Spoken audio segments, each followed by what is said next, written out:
we have Ryan's new setup. We are in the new setup. New light. Oh my God, with Aaron Chalakian. It was in and out. I hadn't formatted her card, so we only got 18 minutes into her record before it cut. So the visual was gone, so I had to have her come back. No. During the record, she said, "You got to have me back." And I'm like, hey, did you know you're a really strong manifester? She manifested it into existence. Because you back. Oh my gosh. 5, 6, 7, 8. We got Big Theater Kid Energy. Hello and welcome to Big Theater Kid Energy, your least pretentious theater review podcast. I am your host, Ryan Garcia, and I just went and saw Hell's Kitchen. A fiery 17-year-old girl growing up in 1990s, Hell's Kitchen discovers music, independence, love, and her voice in a coming-of-age story inspired by Alicia Keys' real life. And it is running at the Pantages Theatre through June 21st. So get your ass out there to see it.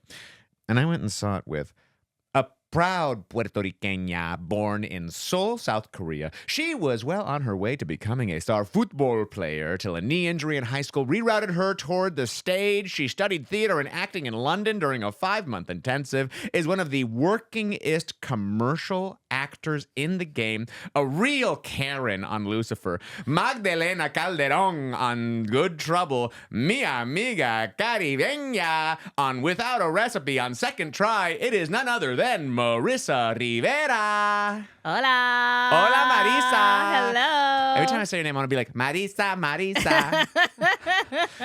Thank you. Hello, Marissa. Hi. Oh my gosh, I am so okay. Look, you all need to know something real right now. I've been trying to get Marissa to come to a show with me, like since the beginning. Yeah. Since the inception of this. I mean, I feel like it's been a year.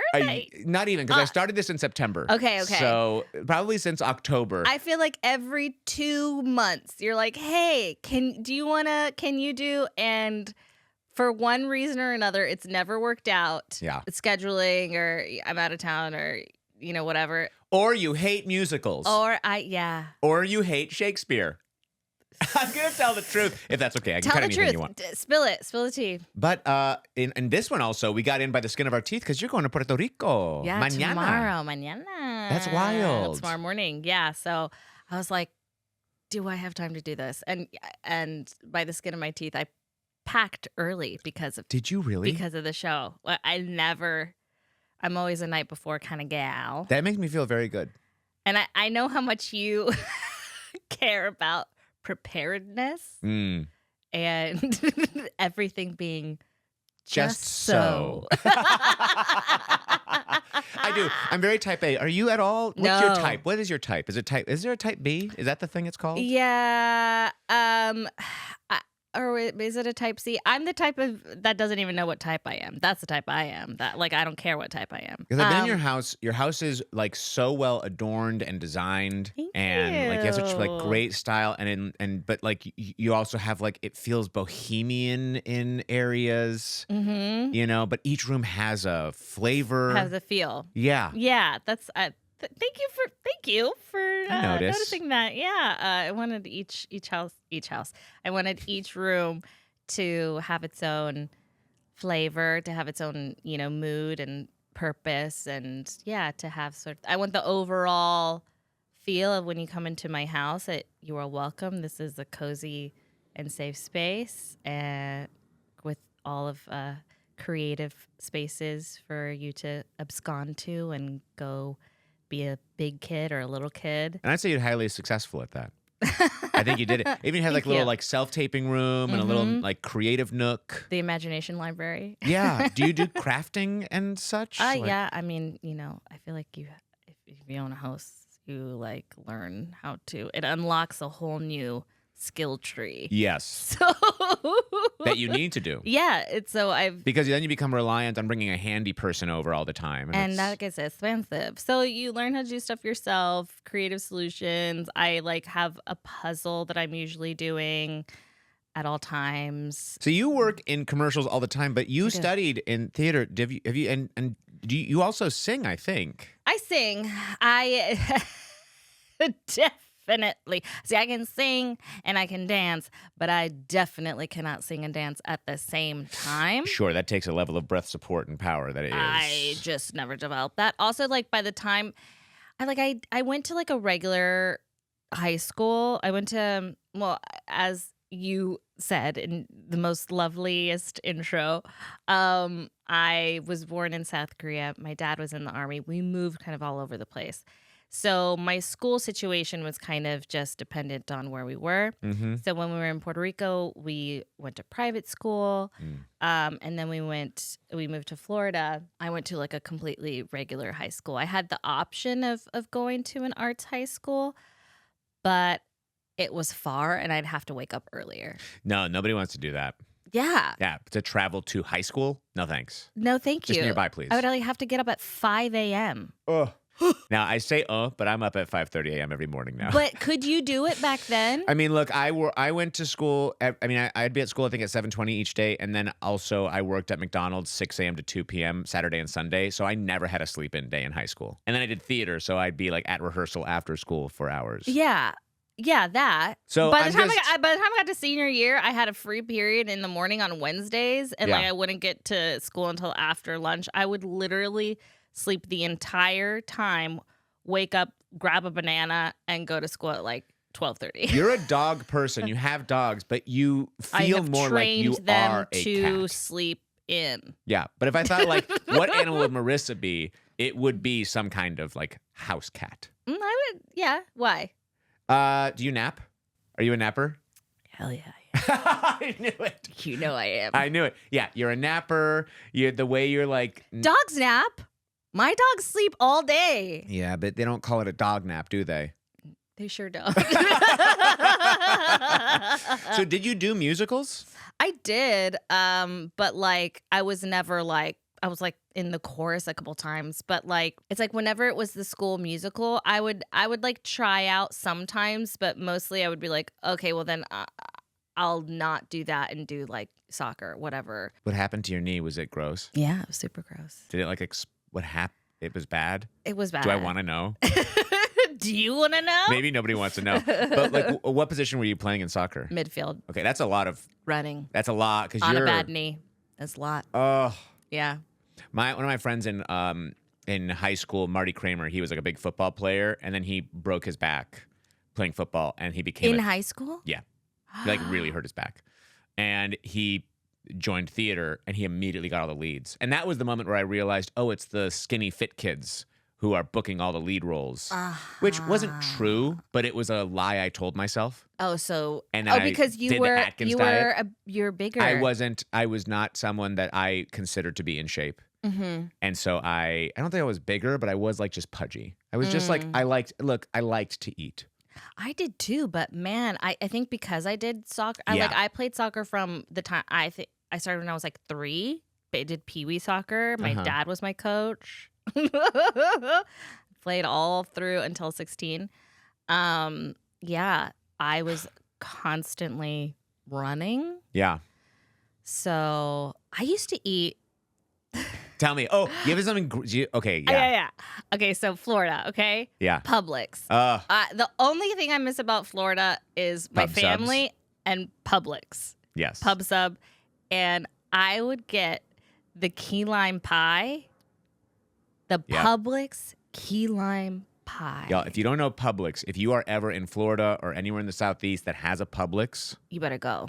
get the Publix stuff. At Florida State, where I went to college, at Florida State, the Publix by campus was voted the #1 place to meet hot, attractive single ladies. What? Yeah. And like, I think by like Playboy or like some, yeah. The specific Publix by FSU. Yes. And we would Wow. call it Club Pub. Okay. But I would eat an entire key lime pie. Yeah. It would take me like 3 days, maybe. Sure. Like my mom would buy 2 to 3 key lime pies every time she went And to she the knew grocery you were store. eating them? Oh, yeah. And she was like, live Hey, your life. as long as you're eating. Because I was like so Right. little. I was Okay. like, I didn't hit puberty till late. You know, I was like little. Everyone was just like, yeah, just keep eating. Maybe you'll grow. No one ever accused me of being little. So you actually kind of blew my mind once that now I think about it every time What? I have an audition. When you were talking about commercial auditions and you were like the way that I feel like you work so much. One, I think you just know yourself so well and what it is that you do well and you capitalize on that. Like, I feel like it's such a thing about actors of like, not only do you have to be a good actor, but you also have to know like, who am I? Right. And who am I not only as a person and as an actor, but who am I in the marketplace? Well, and the thing about commercials is like by the time casting happens, right? Everyone hates the script. If it makes sense, which a lot of times it like doesn't. It's kind of like a loose idea. Right. A lot of times we don't even get the script until we get there, or we get, if it's like a celebrity, they'll put either fake lines, definitely a fake name. I've just found that like the script is a suggestion. I haven't ever thought about that of everybody hates the script at this point. Oh yeah, everyone hates it. They're like so over it. Am I blowing your mind? I thought you blew my mind last time you gave me a little tidbit. Keep going, because mine being blown currently. So everyone hates the script, aside from like the legal, like whatever they're selling. Right. Like, that's locked in. That's locked in. Everything else, whatever. I love my Shure SM7DBs on my Rode mic arm. But now say it like a human. You know what I mean? Right. Yeah, not like an announcer. Yeah. It's like that's the line. That's the legal line you have to get. Yeah. But like you just have to like make it sound like it came from. I love my Rode mic on my son. What is the line? What is it? The line is. What is the line? I love my Shure SM7DB mic. I love my Shure mic's SM7DB. LMNOP. Great. Let's do one more take on that and action. I love my Rode mic LMNOP. Let's go with take two. We'll fix it in ADR. No, you really just blew my mind right now. And the way that you like really secured a really simple way of like how to handle an outro, how to handle a button. Like you just not only know yourself in the marketplace, but now you've done it for so long, it just feels like you know all the tools of the trade. I feel like a lot of people are also afraid of, I was too starting out. It's like I don't want to watch myself. I'm so embarrassed. I don't want to watch myself. It's so weird. It's like you have to know what you look like and sound like. Like you have to know what your face is doing. You have to know what, not to say like become overly critical but just like you yourself are a case study. So study yourself. Yeah, I think filming yourself doing something like I think it's hard to do it if you're doing it into a mirror, because how can you actually be present if you're looking at yourself while you're doing it? Right. But filming yourself and doing things and thinking, okay, here's how it feels inside, and then being able to see when it feels inside, it looks like that outside. So that's not working. I'm actually not communicating in the way that I thought I was. So I totally agree that it's so important to like, watch your tapes back. Yeah. Tape yourself a few times. I also tell like my acting students for like stuff that they're self-taping, I'm like, rehearse it as a scene with someone first. Say it out loud. Say it out loud. For God's sake. But even like stage it as a scene.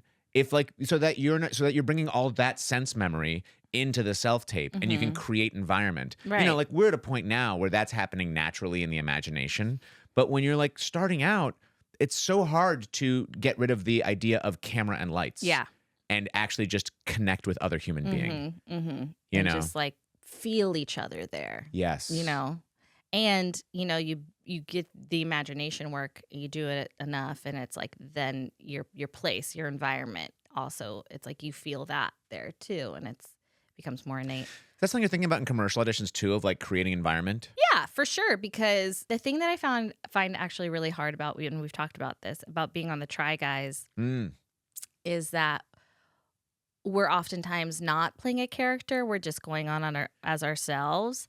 And sometimes, like, myself is tired. Right, if I'm going to pull from my actual feelings right now, it may not serve for what we're doing. Right. And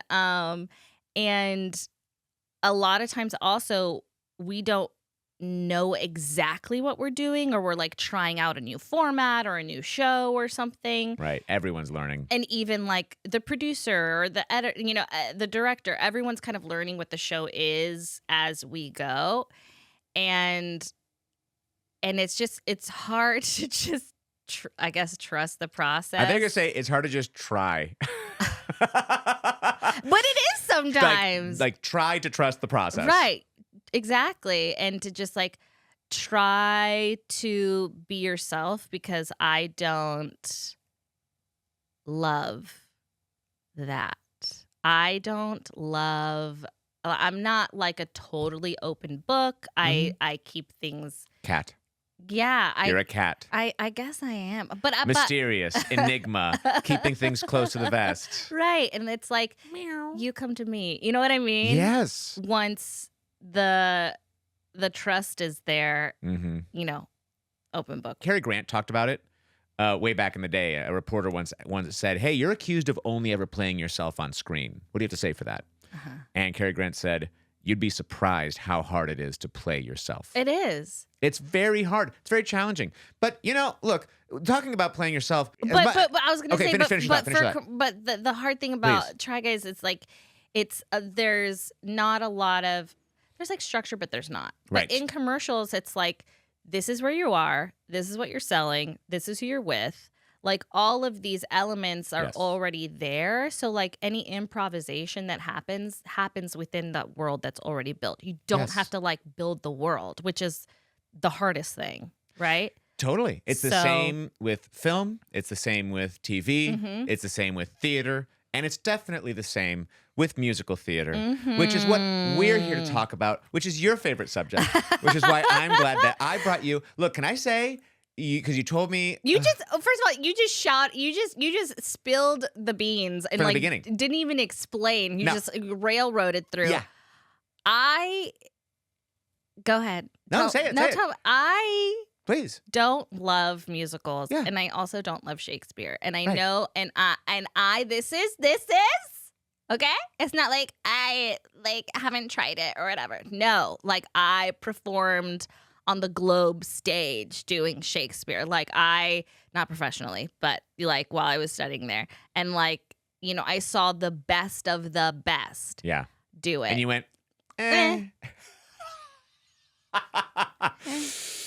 It's not for you. I just prefer straight plays as opposed to gay plays.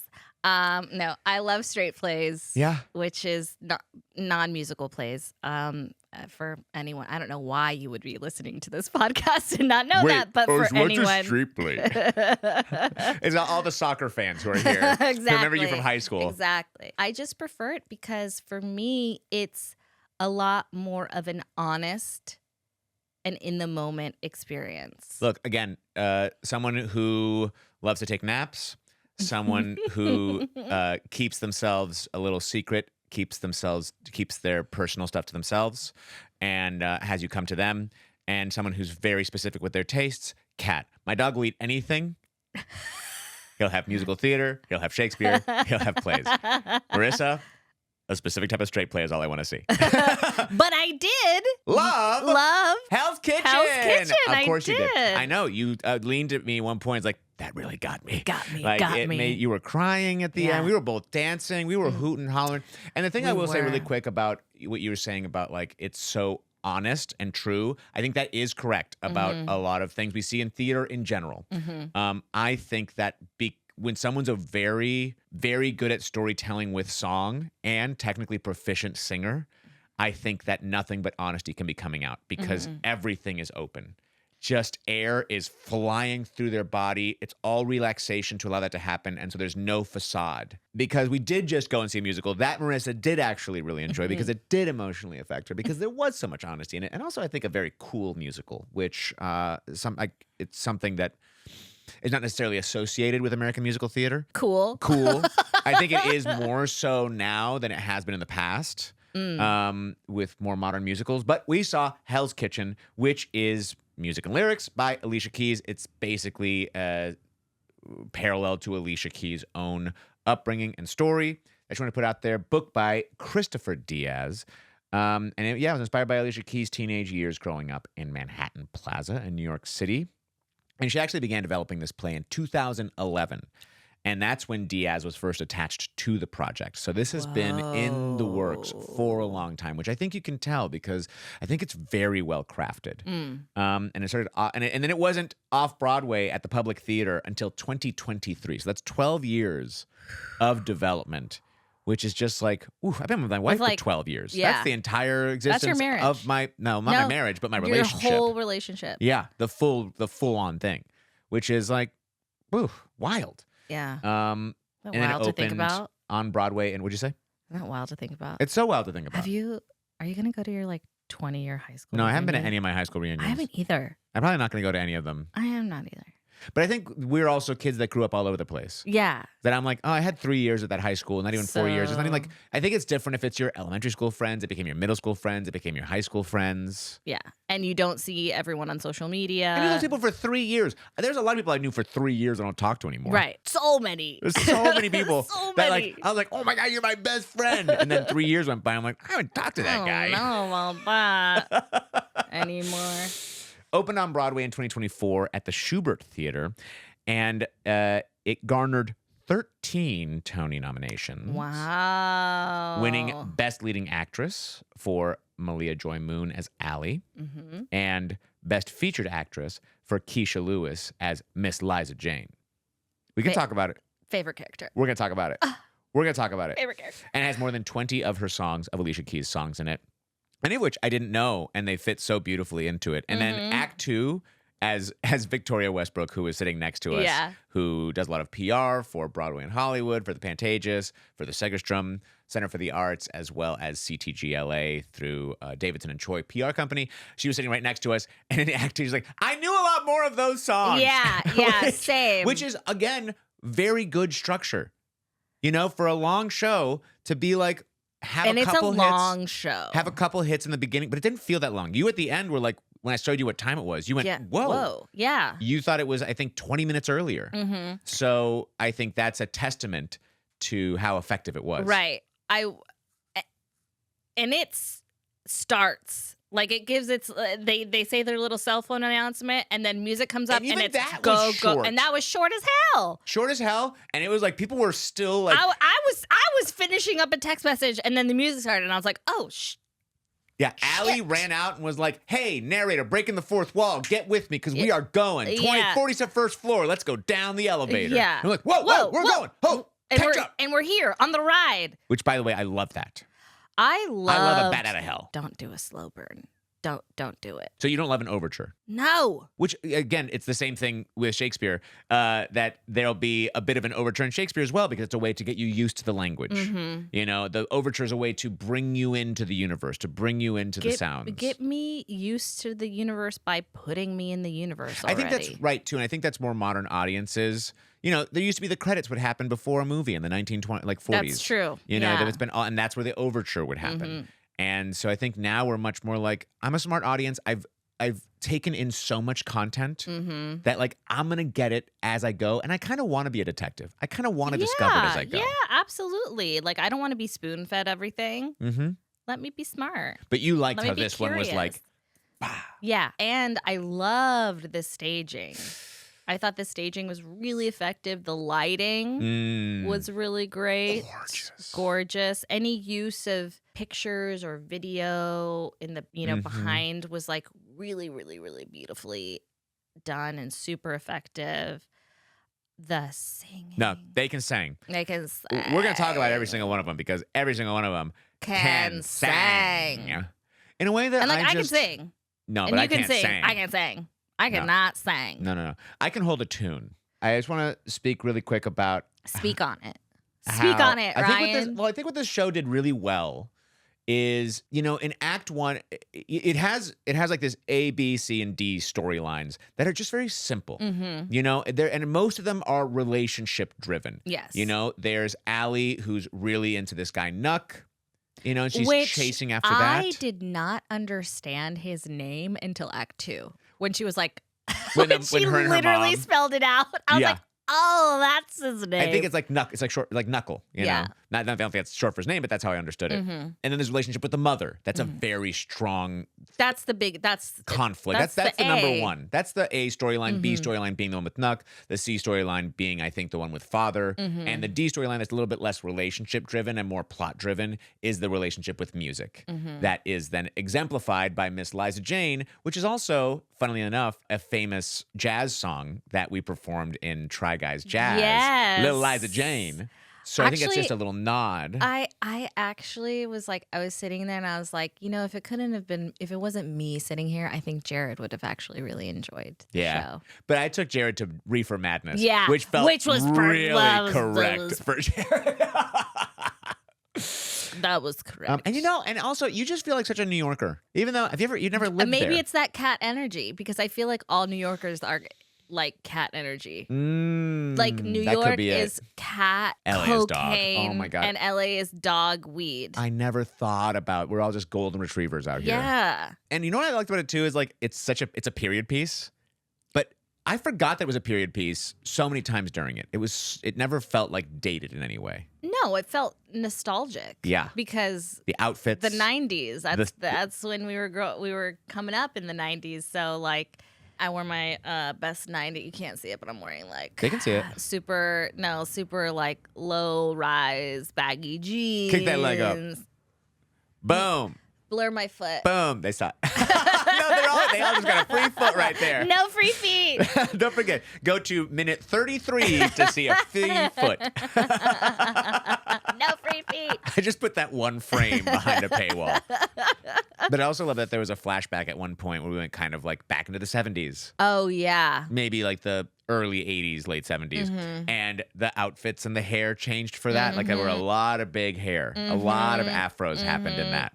The wig. Talk about it. I thought it was great. Yes. I thought it was great.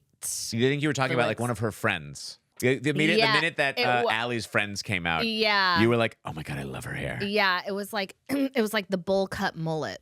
Yes. Situation. It was either Tiny or Jessica, one of those two friends. One of those two friends. Yeah, Gigi Lewis and Marley Soleil. Let me both see. Wonderful. Here you go. Woo! Thank you. Can I say also, Kaleidoscope is a song I did not know, and I loved it. And it was maybe the greatest banger. Yeah. Of the not like I know this song already and like beautiful people behind me humming along and enjoying it. Okay, can we talk about the theater experience? After I finish Kaleidoscope. Okay, yes. It's just like Kaleidoscope was like, and also I just want to talk about one thing about the structure too, and then you can talk about the theater experience.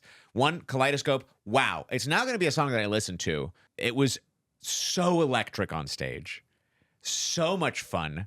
By the way, the dancers in this show, and I was talking a little bit in Brigadoon with Whitney Avalon about I hate that. I know you do. Don't have to talk about what you hate. We're talking about Hell's Kitchen. Also, that's an updated new version of Brigadoon. You know what you're talking about. Oh, you okay. It's a brand new, modernized, adapted version by Alexandra Silbert. You don't know what you're missing. I don't know. It's a wholly new show.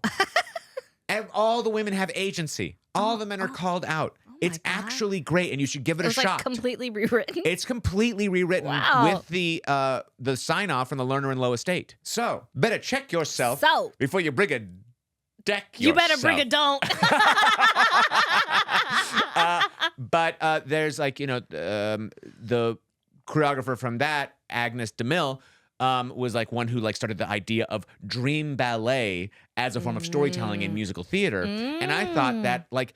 While this show is so cool and modernized, it also pulled from these classic elements of musical theater, like the dream ballet. Yes. There were so many times that you would see one of the actors who's singing do a movement, and a dancer would come out and they would mirror that movement and take it, and then they would communicate the emotions through movement while that actor was communicating the emotions through singing. So it kind of became like a daydream ballet happening during these moments. Yes, and there was one particular guy, he wears a jumpsuit the entire time. Yes. And one of his jumpsuits has clouds all over it. Because he is the dream ballet dancer. And he was so good. All of these dancers were really incredible and just brought New York City to life. And also the drumming on the buckets. The bucket drumming was great. And I also loved that we highlighted, I could really see the pianist and the drummer. And there were moments when Miss Liza Jane, she's playing piano, and we highlight the actual conductor and pianist in that moment to show that like, oh, it's coming from him right now. And then you could tell because of that at times when the actors were actually playing piano and when it was. Which it went in and out. Also, I love any set where we don't just like specifically show, like we allow the imagination to fill in gaps, like with the elevator, with the fire escapes, with the buildings, with the street. There were little like nods to shapes of what we were looking at, but allowed the imagination to do the rest of the work. The other thing I'm going to say about Act 1 into Act 2 was that, which I think was really effective as well, is the storylines tightened. You know, we started with a much bigger world. We had the friends being a large part of it. Nuck's friends, as well as Allie's friends, as well as Jersey, the mother's friends. Yes, because even though it started with a bang, it was a very, very plump, I will say, first act. Yes. It was full. And I was like, how are they going to land this plane? Yeah. You know, because for me, especially with musicals, I often much prefer the first act to the second act. Right. And for this one, the second act really just brought it home, and I loved the second act. I liked the first act. I was like, okay, we're here. But the second act? Yeah. Well, I think because it tightened in focus. You know, the first act had all this scope, all this world building, and then it didn't feel like, okay, we need to tie up all these auxiliary characters' storylines as well. It's like, no, they were just there to create flavor and color and help us understand our leads even more through reference points of the friends. And then we got to the second act. It was like, now we're just hyper focused on these relationships.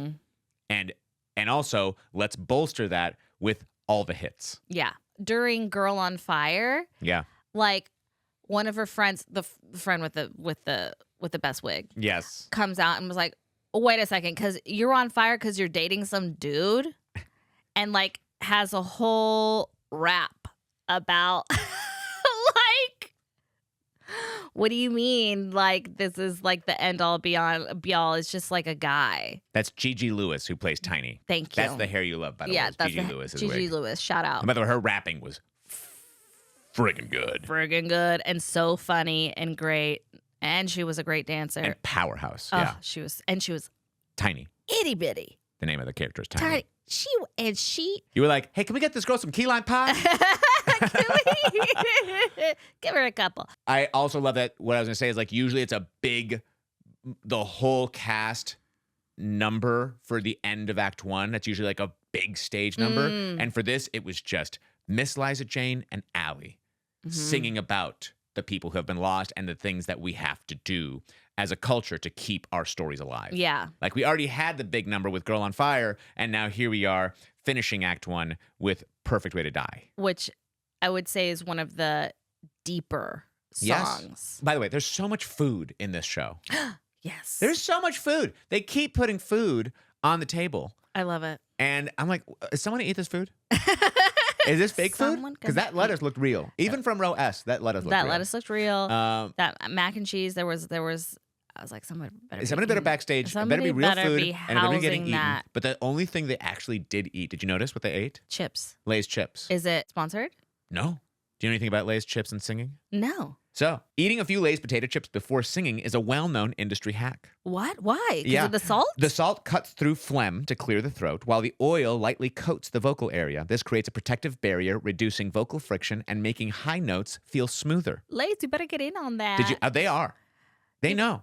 But I think it was. I just think it's so interesting. Of all the food that made its way through the stage, the only thing that got eaten was Lay's chips, and not only by Jersey, the mother, who, by the way, and also Allie, but also I think Tiny might have had one, or someone else. One of the other, like Jersey was one going of the dancers, around. One of the dancers had one, and I just like I saw that, and I was like, right, Lay's chips are good for singers. That's so funny. I didn't know that. Yeah, isn't that fun? That is fun. I do love that the food ended up being, it was a constant throughout, and it ended up being like a joke. Yeah. When she was like, bring dinner. Yeah, bring dinner, that part. And when she brought food to Nuck, when Allie brought food to Nuck, and she was like, sit, I got a eat. I got a bacon, egg, and cheese. I got a slice. Like a slice. Food was a huge theme in this, and how feeding people is love, and that really broke me too. When she's like, I made sandwiches. Yeah, that made me very emotional. Yeah, because she knew that, like, we can't believe in And it's not about the men. It's more about the female relationships. And you can't, and it's not reliant on like, oh, we need to rely on this man to provide us with family or provide us with like, oh, if just this relationship works out with this man, then I'll be happy. It's like, no, it's the one with my ancestors. It's one with my mother. It's the one with my newly found relationship with music and story. That's where the key is. And that's how we take care of each other. That's where the Alicia Keys is. Hey! And I thought, let's just speak some of these people. Allie, played by Maya Drake. You ran that show. You owned it every moment on stage. And she is a young baby. She just graduated high school. Did she really? Yeah. Wow. It's in the thing. I didn't read that. That's why I got you here. It's in the thing. You read the thing. It's in the thing. In her bio? That thing. It's in her bio. She's just graduated high school. Wow. Well, I mean, like, I think so. Is thrilled to make her professional stage debut in Hell's Kitchen. As a recent high school graduate, this is a dream come true. Yeah. Wow. Congratulations, Maya. That was unbelievable. Her range, her lower register. Oh, I know. Depth. Oh my gosh. Beautiful depth. Her physical comedy was on point. Yes. There's like maybe 2 scenes that she's not in. Yeah. She's doing a lot of work. She's doing a lot of work. She's narrating. That's a heavy she's lift. Singing. She's dancing. She's dancing. She's running around that stage. She killed it. She is so dripping with talent. And Kennedy Cahill, who played Jersey, the mother, that voice is like, that's a tear the house down kind of voice. That's like, I don't care what you think about musicals. I go to a concert just to hear her do 2.5 hours of singing. So her song, Pawn It All. Pawn It All. Destroyed. Like, people were in the audience going like, they were standing. Yeah, standing in the middle of a note she was holding out. I think there were 2 or 3 applause breaks during the song. Yep, that's how good it was. Oh my God, it was incredible. And the man who played the father of Allie and the previous lover of Jersey, Davis, played by Desmond Sean Ellington, that man oozed charisma, oozed cool, and his voice was just like he hit these high notes that I'm like, I didn't know a man's voice could do that. I wonder if he's of the Ellingtons. Jazz legend Duke Ellington. Could be, because he seemed like a jazz legend up there on stage. I mean, that man was sexy, cool. I was like, yeah, I'd fall for that every time too. Yeah. He was playing the piano and singing. And when he sang Fallen up in the apartment, I was like, Jersey, how are you not fallen for this? What?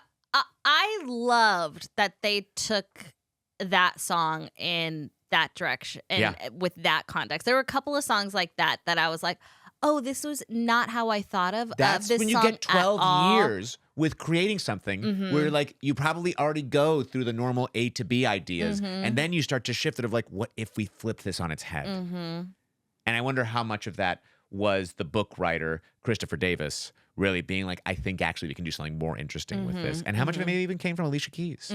Because I do agree. And I love that they gave it like this quick swing motion in the middle of it too. Like the pace shifted so much within the song. Miss Liza Jane, Roz White.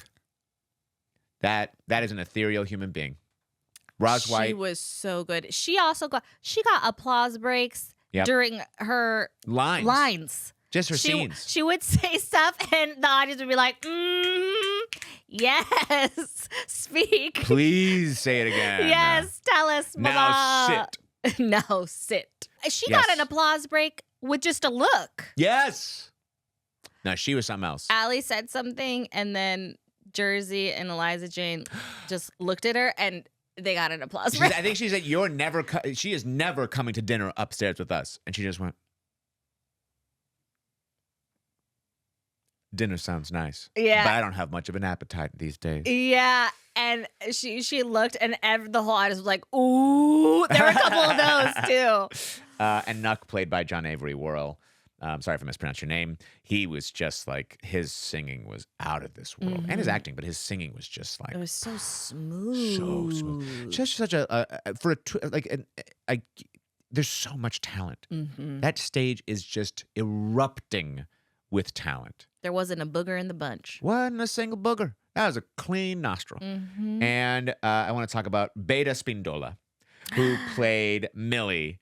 And she had some great one-liners. She did. And a killer voice on her, too. Oh, beautiful. She didn't have as many big solos. She's Jersey's understudy, and you can easily see why. I would love to see. I mean, look, I don't take anything away from Kennedy because Kennedy tore the friggin' house down.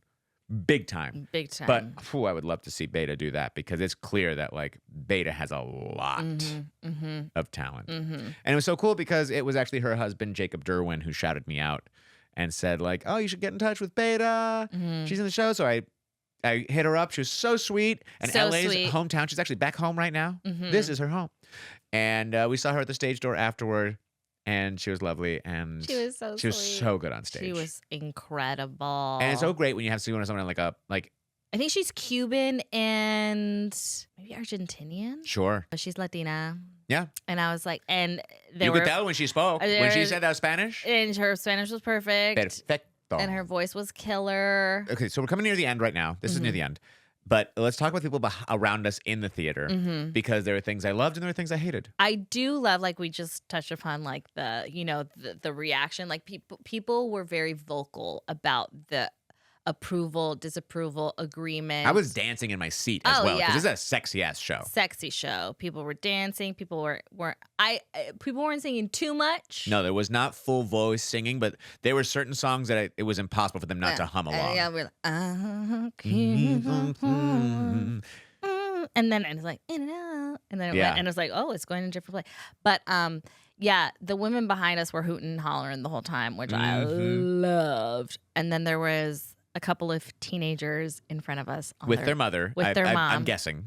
Yes, seemingly with their mother on their phone for the whole show. And the mom took out her phone sometimes, but I couldn't help but be distracted by it. And I could tell she was actually texting her child to say, get off your phone. The phone. He didn't look up from his phone the entire show. And all I wanted to say to him was, just go in the lobby, dude. Yeah. It's cool. It's cool. But also, if there was any show you should watch, it would be this one, which is about mother and child relationship at the end of the day. Yeah. And about being there for each other and like wanting the best for each other. Your mom spent this money to bring you out to a show on a Tuesday night. And you're here literally just the whole show. With the light, and the light was so bright too on his face. And people, I started doing, it was so stupid, but I started just like clapping at his head. Because I have a really loud Cuban clap. So I was like, you too. Not a nudge. I would start wooing and I'd lean forward. Whoa! Pay attention! But yeah, that really bothered me. And just like, look, hey, if you don't want to go to a show and your mom is making you, sit in the lobby. Yeah. Don't ruin it for others. Don't ruin it for your mom. Just don't. Don't. We don't need you in the theater. By the way, change.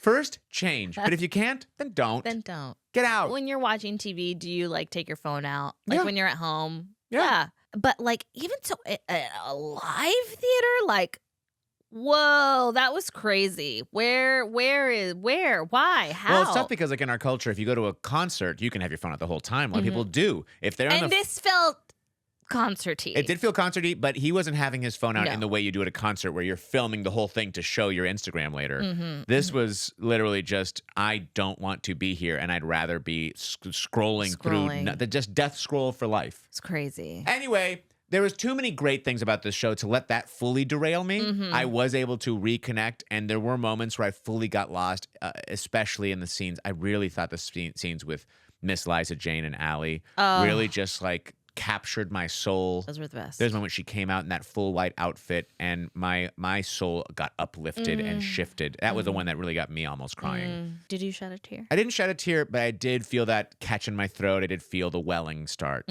because that really did touch me. This show touched me. The show moved me. The show made me move. Yes. And dance. Yes. And also, there were moments I was just like in shock with not only the singing, but the dance moves on stage. I was like, whoa, how did they? It's so great. The choreography is so cool, hip, and not modern, but of its time, but still like modern for a musical sense. Yes. And also, every single one of the dancers had a personality. Yes. It was like everyone was doing the same moves, but with their own flavor, which I think is very modern. Yes, right? I agree. Because it's not like the chorus has to be like all together and like have these perfect pictures. It wasn't that. No, it was the streets of New York. It was like, yeah, it's perfectly imperfect. So go and see Hell's Kitchen at the Pantages Theatre through June 21st.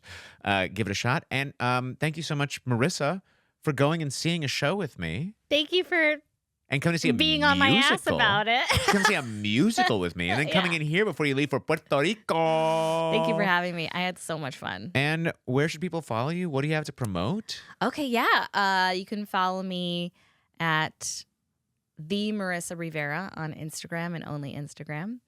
And you can listen to my podcast called Dead and Kind of Famous with my best friend, Courtney.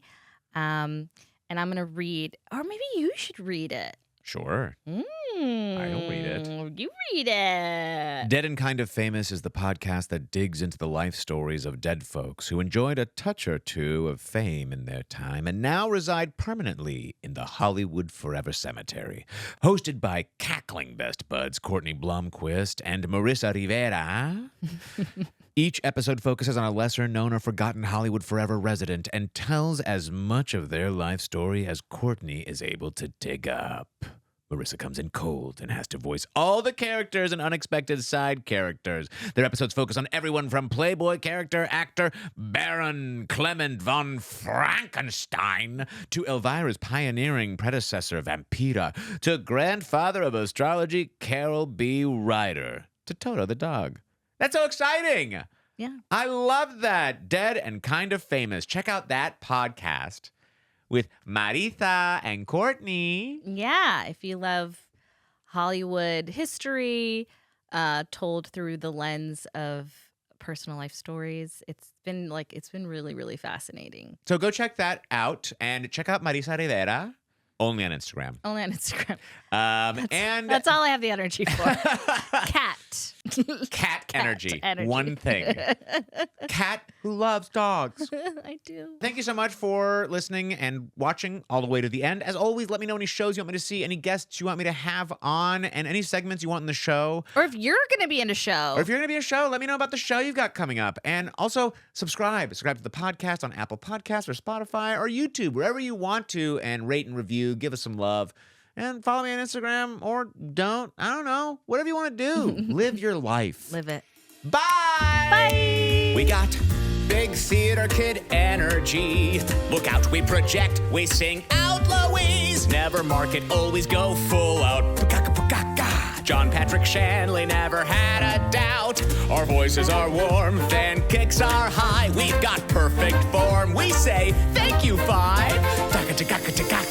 Grab your prop, charge all the glow tape.